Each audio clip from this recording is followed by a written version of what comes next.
నిన్నటి వీడియోలో నేను నుషికాకున్న ప్రజెంట్ ఛాలెంజెస్ గురించి మాట్లాడుతూ దానికున్న స్లీప్ ఇష్యూస్ గురించి కూడా నేను మాట్లాడానండి. సో నుషికాకి బిహేవియర్స్ మమ్మల్ని ఎంత ఇబ్బంది పెట్టినాయో మొదటి నుంచి కూడా, సో స్లీప్ ఇష్యూస్ కూడా అంతే ఇబ్బంది పెట్టినాయి అనమాట.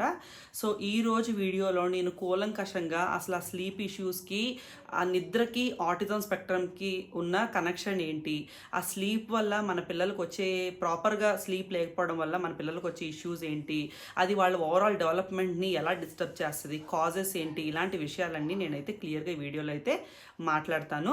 సో ఈ వీడియో కొంచెం ఎలాబొరేటెడ్గా ఉన్నా కూడా మీరు ఏంటంటే మొదటి నుంచి ఆఖరి వరకు చూడండి. ఎందుకంటే మన టాపిక్స్ అన్నీ ఇంటర్ కనెక్టెడ్గా ఉంటాయి. మీరు స్కిప్ చేసుకుంటూ వెళ్ళిపోతే కనెక్షన్ మిస్ అయిపోతుంది అనమాట. సో అందరిలాగా మన అంటే ఈ ఆటిజం టాపిక్ అనేది కనెక్టెడ్గా ఉంటుంది. మనం ఫస్ట్ నుంచి లాస్ట్ వరకు చూస్తేనే మనకి క్లియర్గా ఏమేమి ఇష్యూస్ ఉన్నాయి, వాటిని ఎలాగ మనం సాల్వ్ చేయాలనే ఐడియా అయితే వస్తుంది అనమాట. సో వీడియో మరి ఎలాబొరేటెడ్గా చేయకుండా ఉండడానికైతే నేను ప్రయత్నిస్తాను. బట్ వీడియోని ఆఖరి వరకు అయితే చూడడానికైతే ప్రయత్నించండి. సో వీడియోకి వెళ్ళే ముందు ఇప్పుడు దాకా ఛానల్ని సబ్స్క్రైబ్ చేసుకోకపోతే ఛానల్ అయితే సబ్స్క్రైబ్ చేసుకోండి. నాకు కుదిరినంత, నాకు తెలిసినంత, నేను చేయగలిగినంత నేను అవేర్నెస్ క్రియేట్ చేయడానికి, తోటి పేరెంట్స్కి హెల్ప్ చేయడానికి, నేను కాన్సెప్ట్స్ గురించి తెలుసుకొని వాటి మీద వర్కౌట్ చేసి నుషికాతో ఉన్న ఎక్స్పీరియన్సెస్ కూడా తీసుకొని నేను మీకైతే ప్రజెంట్ చేయడం జరుగుతుంది. సో నా ఈ ప్రయత్నం మీకు జెన్యూన్గా అనిపిస్తే తప్పకుండా ఛానల్కి అయితే సబ్స్క్రైబ్ చేసుకోండి. అలాగే అవసరం ఎవరికైతే ఉందో వాళ్ళకి ఈ వీడియోస్ని అయితే షేర్ చేయండి. అలాగే వీడియోని అయితే లైక్ చేయండి. ఆటిజం స్పెక్ట్రమ్ డిజార్డర్కి స్లీప్తో ఒక కనెక్షన్ అనేది ఉంటుందండి. సో చాలామంది ఆటిజం స్పెక్ట్రంలో ఉన్న పిల్లలకు కానీ, యుక్త వయసులో ఉన్న పిల్లలకు కానీ ఈ నిద్ర లేమి సమస్యలు అయితే ఉంటాయి అన్నమాట. సో ఈ స్లీప్ ఇష్యూస్ ఆటిజం స్పెక్ట్రమ్ మొత్తం తీసుకుంటే ఓవరాల్గా ఒక 50-80% ఆఫ్ ద చిల్డ్రన్ కానీ, లేకపోతే అడాలసెన్స్లో ఉన్న పిల్లలకు కానీ ఈ స్లీప్ అనేది వాళ్ళని ఇబ్బంది పెడుతూ ఉంటుంది అనమాట. సో ఈ స్లీప్ ఇష్యూస్ అంటే ఏంటి అసలు అంటే వేటిని మనం స్లీప్ ఇష్యూస్లోకి వేయచ్చు అంటే లేట్గా నిద్రలోకి వెళ్ళడం, నిద్రపోయినప్పుడు వాళ్ళు డీప్ స్లీప్ అంటే డీప్గా గాఢ నిద్ర చేయలేకపోవడం, లేదంటే షార్ట్ పీరియడ్స్ ఆఫ్ టైంలో వాళ్ళు నిద్రపోవడం, అంటే 2 గంటలే పడుకుంటారు, 3 గంటలే పడుకుంటారు, లేదంటే డ్యూరింగ్ నైట్ అంతా ఇంటర్వెల్స్లో వాళ్ళు లేచిపోతూ ఉండడం, లెగడం పడుకోవడం అలాంటివి, లేదంటే అర్లీ అవేకనింగ్స్ అంటారు. అంటే చాలామంది పిల్లలు 3ంటికి, 4ంటికి, 5ంటికి తెల్లవారుజామునే లెగిసిపోతారనమాట. సో ఇలాంటి ఇబ్బందులన్నిటిని కలిపి మనం స్లీప్ ఇష్యూస్ అంటామన్నమాట. ఈ స్లీప్ ఇష్యూస్ ఉండడం వల్ల అది మన పిల్లల డెవలప్మెంట్ మీద రకరకాలుగా ప్రభావం అయితే చూపిస్తుందండి.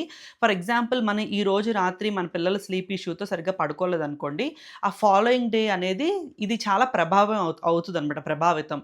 అంటే వాళ్ళకి చాలా హైపర్గా ఉంటారు, అగ్రెషన్స్ వస్తాయి, బిహేవియర్స్ వస్తాయి, టాంట్రమ్స్ వస్తాయి, రిపిటేటివ్ యాక్షన్స్ వస్తాయి, యాంగ్జైటీ వస్తుంది, సెల్ఫ్ స్టిమ్యులేటింగ్ బిహేవియర్స్ అనేవి ఎక్కువైపోతాయి అన్నమాట.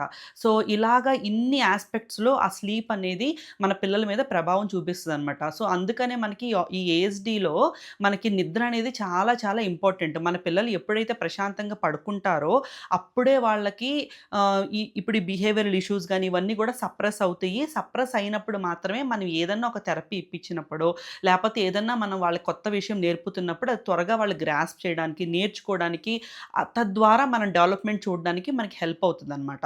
సో యూజువల్గా ఈ స్లీప్ ఇష్యూస్ అనేవి కూడా అండి మన ఏఎస్డి పిల్లల్ని, నార్మల్ పిల్లల్ని పోల్చుకుంటే ఏఎస్డి పిల్లల్లోనే ఎక్కువ ఉంటాయి అన్నమాట. ఓకేనా? సో యూజువల్గా మెయిన్ కూడా ఎక్కడ ప్రభావితం అవుతుందంటే మనం నిద్రపోతేనే కదా మన బ్రెయిన్‌కి సర్టెయిన్ అంటే ఒక టైమ్ పీరియడ్ ఆఫ్ నిద్రనిస్తేనే కదా మన బాడీకి, మన బ్రెయిన్ అనేది యాక్టివ్‌గా ఉంటది. సో మనం నార్మల్‌గా మనం హ్యూమన్ బీయింగ్స్ పడుకుంటున్నప్పుడు నైట్ టైమ్ ఏంటంటే మనం గాఢ నిద్ర అనేది ఒక సర్టెన్ పాయింట్‌లో చేస్తామండి. గాఢ నిద్రలోకి మనం వెళ్తాం. సో యాక్చువల్‌గా ఆ నిద్రలోనే మన బాడీ రిపేర్ అవ్వడం గానీ, మన బ్రెయిన్ యాక్టివేట్ అవ్వడం గానీ అన్నీ ఆ గాఢ నిద్రలోనే జరుగుతాయి కదా! సో మన పిల్లల్లో ఏంటంటే ఆ గాఢ నిద్ర అనేది మిస్ అవుతదనమాట. వాళ్ళు ఆ గాఢ నిద్ర అనేది చేయరు. లైట్ స్లీపర్స్‌గా ఉంటారు చాలామంది. సో దానివల్ల గూడా మన బ్రెయిన్ యాక్టివిటీ అనేది, బ్రెయిన్ డెవలప్‌మెంట్ అనేది డిపెండ్ అయి ఉంటదనమాట. సో యాక్చువల్‌గా నుషికాకు కూడా మేము చాలా చాలా స్లీప్ ఇబ్బందులైతే పడ్డామండి. ఇప్పుడు మీకు స్లీప్ ఇష్యూస్‌లో చెప్పిన ప్రతి కేటగరీ గూడా నుషికాతో మేమైతే పడ్డాం పడ్డామనమాట. అది చిన్నప్పుడు బెడ్ బెడ్ మీదకెళ్ళటమే చాలా లేట్ నైట్ వెళ్ళేది. 1:00 అయిపోయేది పడుకునేటప్పటికి. 1కి పడుకొని మళ్ళీ 3కి లేచేసేది. లేపోతే 2కి పడుకొని 5కి లేచేసేది. లేదంటే అసలు అది చిన్నగా ఉన్నప్పుడు 3-5 ఇయర్స్ అని చెప్పొచ్చేమోనండి. అసలు కొన్ని రాత్రులైతే కంటిన్యూస్‌గానే మేల్కొనున్న రోజులు కూడా చాలా ఉన్నాయన్నమాట. మొత్తం రాత్రంతా భుజం మీద వేసుకొని తిప్పుతూ, జోకొడుతూ ఉండేవాళ్ళము. ఏడుస్తూనే ఉండేది కంటిన్యూస్‌గా. ఒక్కొక్క రోజు నాకు బాగా గుర్తు ఎర్లీ మార్నింగ్ 6:00కి పడుకున్న రోజులు గూడా ఉన్నాయన్నమాట. మన పిల్లలు ఏ విషయాలు నేర్చుకోవాలన్నా కొన్ని ఫ్యాక్టర్స్ ఉంటాయండి వాటిని ఇంటరప్ట్ చేయడానికి. ఫర్ ఎగ్జాంపుల్ నేను మొన్న పాటీ ట్రైనింగ్ వీడియో చెప్పినప్పుడు మీకు చెప్పాను. వాళ్ళు పాటీ ట్రైన్ అవ్వకపోవడానికి కొన్ని కాజెస్, కొన్ని రీజన్స్, కొన్ని ఫ్యాక్టర్స్ ఉంటాయి. ఎఫెక్ట్ చేసేవి. ముందు అవేంటో తెలుసుకోవాలని. అలాగే ఇప్పుడు మన స్లీప్ ఇష్యూస్ రావడానికి కూడా ఏ ఫ్యాక్టర్స్ వాళ్ళని ఇబ్బంది పెడుతున్నాయి అనేది మనం తెలుసుకోవాలండి. సో, చాలా మన పిల్లల్లో యూజువల్‌గా నేను ఏఎస్‌డి గురించి మాట్లాడుతున్నప్పుడు స్పెక్ట్రమ్‌లో ఉన్న పిల్లలకి మేబీ అవి సెన్సరీ ఇష్యూస్ ఉంటాయి. కొన్ని బిహేవియరల్ ఇష్యూస్ ఉంటాయి. తర్వాత కొంతమంది పిల్లలకి కాన్‌స్టిపేషన్ ఇష్యూస్ ఉంటాయి. గట్ ఇష్యూస్ ఉంటాయి. ఇలా రకరకాల ఇష్యూస్ అనేవి ఉంటాయన్నమాట వాళ్ళని ఇబ్బంది పెట్టేవి.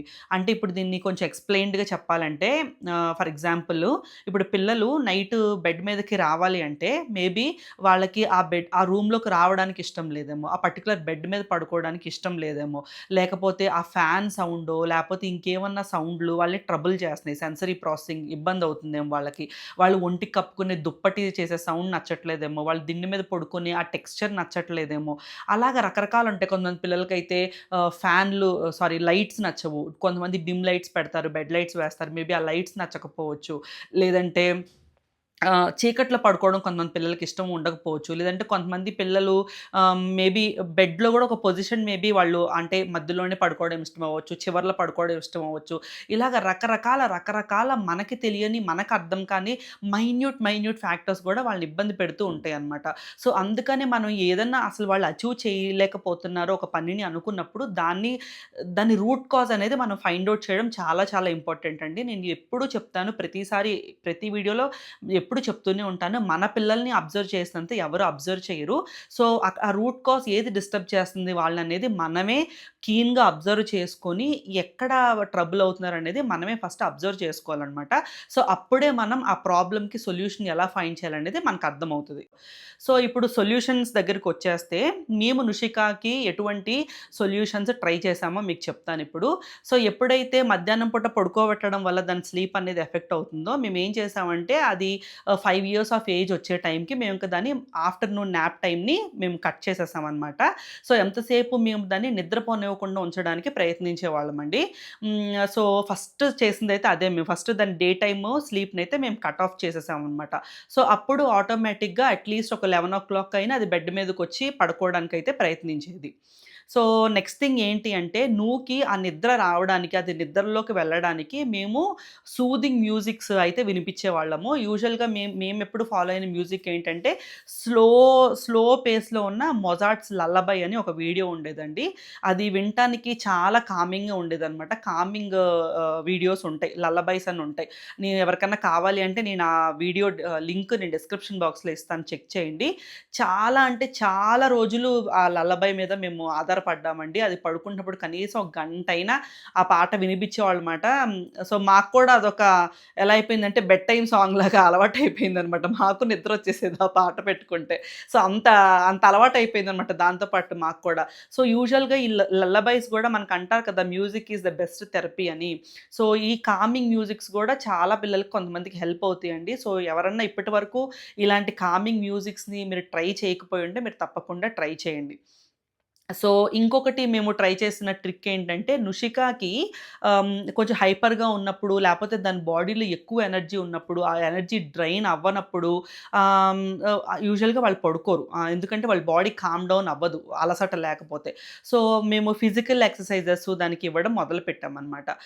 అలాగే నిద్రపోయేటప్పుడు దానికి బరువైన బ్లాంకెట్లు ఇవ్వడం స్టార్ట్ చేశాము.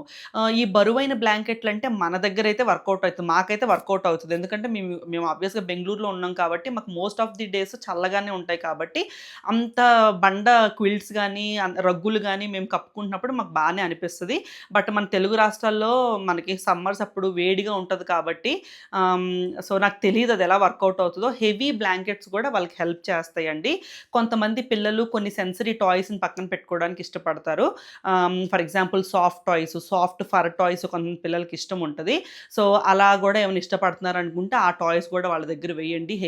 హెవీ బ్లాంకెట్స్ గానీ, క్విల్ట్స్ గానీ వాళ్ళ మీద వేయడానికి ట్రై చేయండి. అలా ట్రై చేయండి ఏమైనా ఇష్టపడుతున్నారేమో అంత మందపాటి దుప్పట్లు వేసుకొని పడుకోవడానికని. సో, నువ్వు కూడా మేము అది ట్రై చేశామనమాట. మందపాటి దుప్పట్లు వేసి పడుకోబెట్టేవాళ్ళం. అలాగే చెప్పాను కదా! బాగా ఫిజికల్‌గా దాని ఎనర్జీని డ్రైన్ చేసేవాళ్ళమనమాట. అది అలసిపోవాలి. ఇప్పుడు మనకి చూడండి మనకైనా డే అంతలో మనకి ప్రాపర్‌గా ఫిజికల్ యాక్టివిటీ లేదనుకోండి, లేజీగా ఉన్నామనుకోండి, మనకు పెద్దగా నిద్ర రాదు. పడుకున్నాం అంత డీప్ స్లీప్‌లోకి వెళ్ళం. లైట్ స్లీప్ చేస్తాము. సో, ఎవరికైనా ఇప్పుడు ఆటిజం స్పెక్ట్రమ్ డిజార్డర్ అనే కాదు, మామూలు పిల్లలకైనా గూడా మనకి ఫిజికల్ యాక్టివిటీ అనేది మన స్లీప్‌ని చాలా ఎక్కువ ఇంపాక్ట్ చేస్తదనమాట. మనమన్నా చిన్నప్పుడు చూడండి పొద్దునంతా విపరీతంగా ఆడుకొని రాత్రిపూట సోయి లేకుండా పడుకునేవాళ్ళం కదా! ఎందుకు అంత డీప్‌గా పడుకునేవాళ్ళం అంటే పొద్దున పూట అంత విరగా ఆడేసుకునేవాళ్ళం మనం. బయటికెళ్ళి పొద్దున్నే సాయంత్రం వరకు బయటే ఆడుకునేవాళ్ళం. ఇప్పుడు మరి అంత ఫిజికల్ యాక్టివిటీలు పిల్లలకి ఉండట్లేదు కదండీ! అందులో మన స్పెషల్ చిల్డ్రన్‌కైతే అసలు మనం పర్టిక్యులర్‌గా వాళ్ళకి ఇవ్వాలి. వాళ్ళ ఎనర్జీని డ్రైన్ చేస్తే గాని అది కూడా ఒక షెడ్యూల్ లాగా పెట్టుకొని లేదంటే వాళ్ళ ఎనర్జీ డ్రైన్ అవ్వదు. సో, మీరు మోస్ట్ ఇంపార్టెంట్‌గా మీరు పిల్లలకి ఎప్పుడు ఫిజికల్ యాక్టివిటీలు మీకెంత కుదిరితే అంత వాళ్ళ ఎనర్జీని డ్రైన్ చేయడానికైతే మీరు ట్రై చేయాలి. ఇంకోటేంటంటే, నూకెప్పుడైతే ఆ సీక్వెన్సింగ్ ఆఫ్ యాక్షన్స్ అనే కాన్సెప్ట్ వచ్చిందో, మేము అదే మీకు చాలా సార్లు చెప్పా ఫ్లాష్ కార్డ్ కాన్సెప్ట్. సో, ఈ స్లీప్‌కి గూడా మేము ఫ్లాష్ కార్డ్ కాన్సెప్ట్ అనేది ఇంట్రడ్యూస్ చేశామండి. సో, బెడ్ టైమ్ అప్పుడు బెడ్ మీద పడుకోవాలి. పలానా టైం అప్పుడు పడుకోవాలి. సో, అన్నీ కూడానండి మనం ఏదన్నా ఒక కొత్తది మన పిల్లలకి ఇంట్రడ్యూస్ చేయాలంటే, మనం అప్లై చేసే ఏమంటారు స్ట్రాటజీస్ అన్నీ ఒకలానే ఉంటాయి. ఇప్పుడు స్లీప్‌కి గూడా సేమ్ అంతే. విజువల్ స్కెడ్యూలింగ్ చేయొచ్చు మీరు. విజువల్ స్కెడ్యూలింగ్ అంటే మీకు పాటెట్ ట్రైనింగ్‌లో కూడా చెప్పా. ఏంటి సీక్వెన్స్ ఆఫ్ యాక్షన్స్. ఇప్పుడు ఈవినింగ్ సీక్వెన్స్ ఆఫ్ యాక్షన్స్ కింద ఒక చార్ట్ ప్రిపేర్ చేసుకోండి. దాంట్లో సీక్వెన్స్ ఆఫ్ యాక్షన్స్ చేయండి. ఇప్పుడు ఫర్ ఎగ్జాంపుల్ నువ్వుకి ఉందనుకోండి. ఇప్పుడు మా పాప ఉంది. నేను ఎలా చేయొచ్చు విజువల్ సీక్వెన్సింగ్ అంటే ఇప్పుడు ఫర్ ఎగ్జాంపుల్ ఈవినింగ్ అయితే నువ్వు సెంటర్ నుంచి వస్తావు. ఫ్రెష్ అవ్వాలి. డిన్నర్ చేయాలి. తర్వాత హోంవర్క్స్ ఏమన్నా ఉంటే రాసుకోవాలి, పడుకోవాలి. ఇదొక విజువల్ స్కెడ్యూల్ లాగా వాళ్ళకెయ్యాలి. Step by step, step 1, step 2, step 3, step 3 ఇట్లా విజువల్ ప్రాంప్ట్స్ అంటారు. విజువల్ స్కెడ్యూలింగ్ అంటారు. అలా కూడా మనం ఏంటంటే ఒక దగ్గర ఈ పోస్టర్ అతికిచ్చేసి ఫర్ ఎగ్జాంపుల్ ఈవినింగ్ సాయంత్రం నుంచి వచ్చిందనుకోండి, ఒక చార్ట్ లాగా చేసుకోండి యాక్టివిటీస్ అన్నీ. ఈవినింగ్ స్కూల్ నుంచి వచ్చేసింది. "నుషిక యూ కేమ్ ఫ్రమ్ సెంటర్" అక్కడ టిక్. తర్వాత అది బాత్రూమ్‌లోకెళ్ళి ఫ్రెష్ అయిపోయి డ్రెస్ మార్చుకొని వచ్చిందండి. "నుషిక నువ్వు ఫ్రెష్ అయిపోయావు" టిక్. తర్వాత డిన్నర్ తినేసింది. ఇదిగో డిన్నర్ అయిపోయింది టిక్. హోంవర్క్ రాసేసింది. హోంవర్క్ అయిపోయింది. ఇదిగో టిక్. ఇప్పుడు స్లీప్ టైమ్. నువ్వు బెడ్ మీదకెళ్ళాలి, పడుకోవాలి. ఇలాంటి విజువల్ ప్రాంప్ట్స్ ఇస్తుంటే గూడా వాళ్ళకి కూడా ఏంటంటే అదొక ప్యాటర్న్ అవుద్దనమాట. ఓహో! ఈ పని తర్వాత ఈ పని చేయాలి. ఈ పని తర్వాత ఈ పని చేయాలి. సో, ఇలాంటి విజువల్ స్కెడ్యూలింగ్స్ కూడా చాలామంది పిల్లలకి హెల్ప్ అవుతాయండి. ఇంకొక పాయింట్ ఏంటంటే స్కెడ్యూల్డ్ అవేకెనింగ్ అండి. అంటే ఏంటంటే ఫర్ ఎగ్జాంపుల్ పొద్దున్న ఒక టైంకి లెగుస్తున్నారనుకోండి. ఇప్పుడు నువ్వు సెంటర్‌కి వెళ్ళాలి. అది 11కి సెంటర్‌కెళ్ళాలనుకోండి. అది 8:30 కల్లా లెగిసిపోవాలి. ఎందుకంటే ఈ మిగిలిన టైం అంతా అది లేవాలి, బ్రష్ చేసుకోవాలి, స్నానం చేయాలి, టిఫిన్ తినాలి, రెడీ అవ్వాలి. దీనికే 2, 3 గంటలు టైం పడతాయి. సో, నుషిక రాత్రి అది ఎంత త్వరగా పడుకున్నా మధ్యలో స్లీప్ డిస్టర్బెన్స్ వచ్చినా గూడా అది 8:30 కల్లా లెగిసిపోవాలి. దీన్ని షెడ్యూల్ అవేకెనింగ్ అంటాం. అంటే ఏంటంటే నెక్స్ట్ డే స్టార్ట్ అవ్వడానికి ఒక ప్రాపర్ టైమ్ ఉంటది కదా! ఈ టైంలోనే లెగిస్తేనే మన డే కంటిన్యూ అవుతది. అలాంటి టైం పెట్టుకొని మనం ఆ ప్యాటర్న్‌లోనే వాళ్ళని లేపేయాలనమాట. ఫర్ ఎగ్జాంపుల్ ఇప్పుడు ఈరోజు పడుకోలేదు, స్లీప్ డిస్టర్బెన్స్ వచ్చినియి. అయినా సరే మీరు ఆ టైంకే లేపండి. అది స్ట్రిక్ట్‌గా కన్సిస్టెంట్‌గా ఉండాలి. లేపినప్పుడు ఆటోమేటిక్‌గా ఈరోజు నైట్ నిద్ర లేదు కాబట్టి వాళ్ళు ఆ రోజు యాక్టివిటీస్ అన్నీ చేసుకొని ఎండ్ ఆఫ్ ద డేకి వచ్చేటప్పటికి ఆటోమేటిక్‌గా అలసిపోతారు. ఆ నైట్ మళ్ళీ ప్రాపర్‌గా స్లీప్ ప్యాటర్న్ అనేది వస్తదనమాట. సో, అలా కూడా చేయాలి. అంతేగాని రాత్రి నిద్ర లేదు కదా అని చెప్పేసి వాళ్ళని ఇంకా ఎక్స్‌టెండెడ్ టైమ్ వరకు వదిలేసి పడుకోబెట్టిచ్చామనుకోండి, అది మళ్ళీ ఆ నెక్స్ట్ నైట్‌ని డిస్టర్బ్ చేస్తదనమాట. సో, ఇలాంటివి కూడా ట్రిక్స్ ప్లే చేసేవాళ్ళం మేము. ఎప్పుడన్నా అది ఫర్ ఎగ్జాంపుల్ అర్లీ మార్నింగ్ 5కి లేచిపోయిందనుకోండి ఇవాళ. సో, మేమేంటంటే ఇంక దాన్ని పడుకోబెట్టమనమాట. 5కి లెగిసిపోయినా గూడా నువ్వు ఇంక థెరపీ సెంటర్‌కెళ్ళిపోయి రావాల్సిందే. కానీ సెంటర్‌కైతే ఇన్ఫార్మ్ చేస్తాం. ఇలా ఈరోజు కొంచెం స్లీప్ తక్కువైంది. ఇలా అర్లీ మార్నింగ్ లేచేసింది. So, she might trigger some behaviours అని వాళ్ళకొక హింట్ ఇస్తాము. సో, దాన్ని బట్టి అకార్డింగ్‌లీ సెంటర్‌లో గూడా ఏం చేస్తారంటే దాని స్లీప్ సరిగ్గా లేదు కాబట్టి ఇన్ కేస్ మధ్యలో ఏదైనా యాక్టివిటీస్ చేస్తున్నప్పుడో, హోంవర్క్స్ చేస్తున్నప్పుడో కొంచెం ఇంట్రెస్ట్ చూపించట్లేదనుకోండి, వీళ్ళు ఇన్సిస్ట్ చేయరనమాట. దాన్ని పుష్ చేయరు. ఆ రోజుకి వదిలేస్తారు. ఎందుకంటే మళ్ళీ దానివల్ల బిహేవియర్స్, టాంట్రమ్స్ ట్రిగ్గర్ అవుతాయి కాబట్టి, ఆ టాంట్రమ్స్ ట్రిగ్గర్ అయ్యేంత వరకు వాళ్ళు దాన్ని లాగరనమాట. సో, అలా కమ్యూనికేషన్ గూడా ఉంటది మాకు సెంటర్‌కి.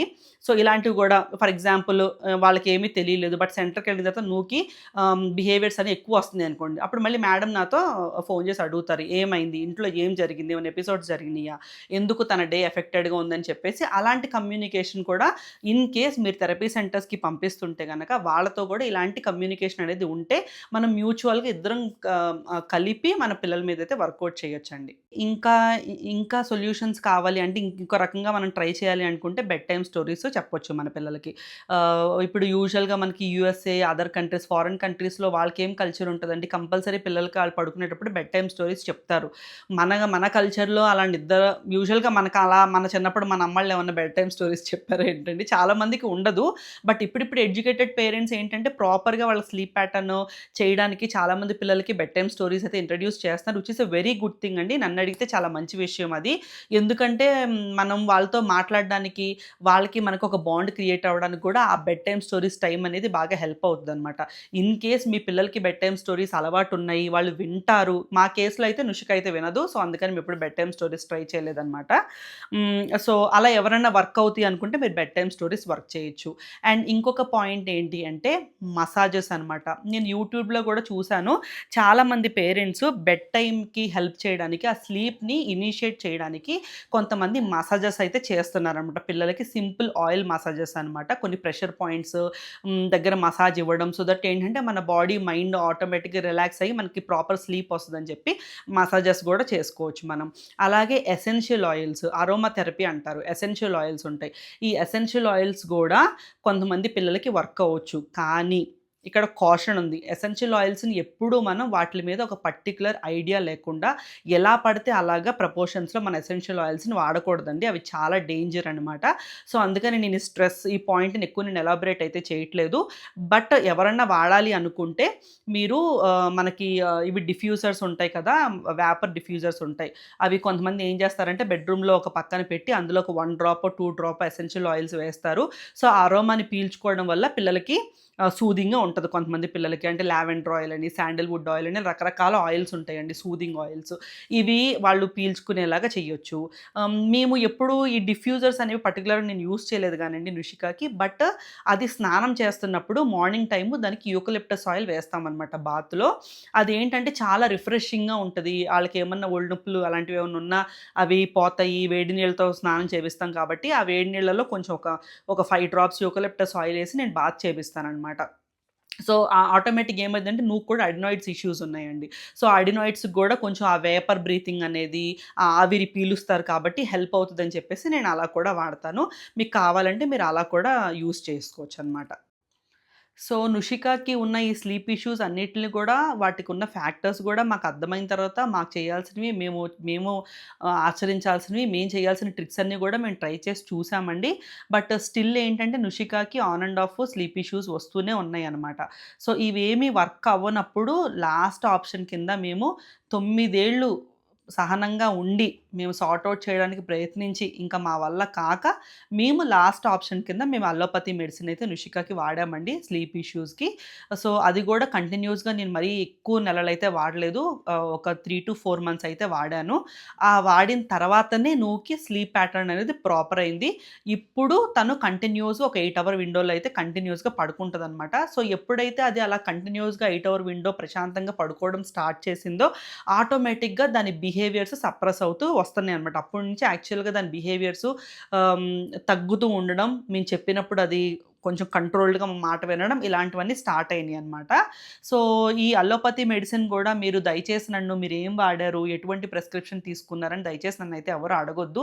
ఎందుకంటే every kid sleep pattern is different. అలాగే హిస్టరీ గూడా డిఫరెంట్‌గా ఉంటది కాబట్టి, మీకు గూడా ఆ హెల్ప్ తీసుకోవాలి అనుకుంటే మీరు మీ పీడియాట్రిక్‌నో, సైకాలజిస్ట్‌నో కన్సల్ట్ చేస్తే మీ కిడ్ అవసరాలు బట్టి వాళ్ళు ఇవ్వాలా వద్దా అని డిసైడ్ చేసి ఇస్తారండి. ఇది కంప్లీట్‌గా ఆహ్, మీ ఓన్ డెసిషన్ అనమాట. సో, అందుకని దీనికి సంబంధించి ఇంకా ఫర్దర్‌గా నేనైతే ఎటువంటి ఇన్ఫర్మేషన్ నేను ఇవ్వదలుచుకోవట్లేదు. ఎందుకంటే మెడికేషన్ సైడ్ వచ్చేసేటప్పుడు ఇదంతా చాలా సెన్సిటివ్ అనమాట. సో, నాకు ఇది ఎంకరేజ్ చేయడం నాకైతే ఇష్టం లేదు. సో, అదండి ఈరోజు వీడియో. నేనైతే ఈ స్లీప్‌కి సంబంధించి మీకు అంతా మంచిగానే అర్థమయ్యేటట్టు సింపుల్‌గా ఎటువంటివి ఇబ్బందులుంటాయి, ఎలా ఓవర్‌కమ్ చేయాలని నేను చెప్పానని అనుకుంటున్నాను. మీకు అర్థమైందని అనుకుంటున్నాను. ఇంకా ఫర్దర్‌గా మీకేమన్నా డౌట్స్ ఉంటే గనక నేను చెప్పాను కదా! నేను ఇన్‌స్టాగ్రామ్‌లో అయితే నేనెప్పుడు అవైలబుల్‌గానే ఉంటాను. మీరు ఎప్పుడైనా నాకు మెసేజ్ చేయొచ్చు. నేను మీ క్వెషన్స్ అన్నిట్లికి నేను ఆన్సర్ అయితే చేస్తాను. అలాగే మన పిల్లల స్లీప్‌కి హెల్ప్ అయ్యే కొన్ని ఎక్సర్‌సైజెస్, అలాగే ఆయిల్ మసాజ్ టెక్నిక్స్ గూడా నేను నెక్స్ట్ రేపు వచ్చే వీడియోలో అయితే మీకు చూపిస్తానండి. ఎందుకంటే అవన్నీ ఇప్పుడు ఈ వీడియోలో చూపిస్తే ఇది మరీ టూ లెంగ్తీ అయిపోతుంది. సో, ఆ మసాజెస్ గాని, ఎక్సర్‌సైజెస్ గాని చేసుకుంటే అవి కూడా పిల్లలు మంచిగా పడుకోవడానికి, ప్రాపర్ స్లీప్ క్రియేట్ అవ్వడానికి కూడా హెల్ప్ అవుతాయన్నమాట. సో, తప్పకుండా ఆ నెక్స్ట్ వీడియో గూడా మీరైతే మిస్ అవ్వకుండా చూడండి. చాలా చాలా హెల్ప్‌ఫుల్‌గా ఉంటది. సో, అదండి ఈరోజు వీడియో. మీ అందరికీ నచ్చిందని అనుకుంటున్నాను. ఉపయోగపడుతది అని చెప్పి అనుకుంటున్నాను. దీని మీద ఒక క్లియర్‌గా ఒక ఐడియా గూడా ఫార్మ్ చేశానని చెప్పి అనుకుంటున్నాను. మీకు ఏమాత్రం ఈ వీడియో నచ్చింది, హెల్ప్‌ఫుల్ అయింది అనుకుంటే తప్పకుండా ఛానల్‌ని అయితే సబ్స్క్రైబ్ చేసుకోండి. అలాగే వీడియోనైతే లైక్ చేయండి.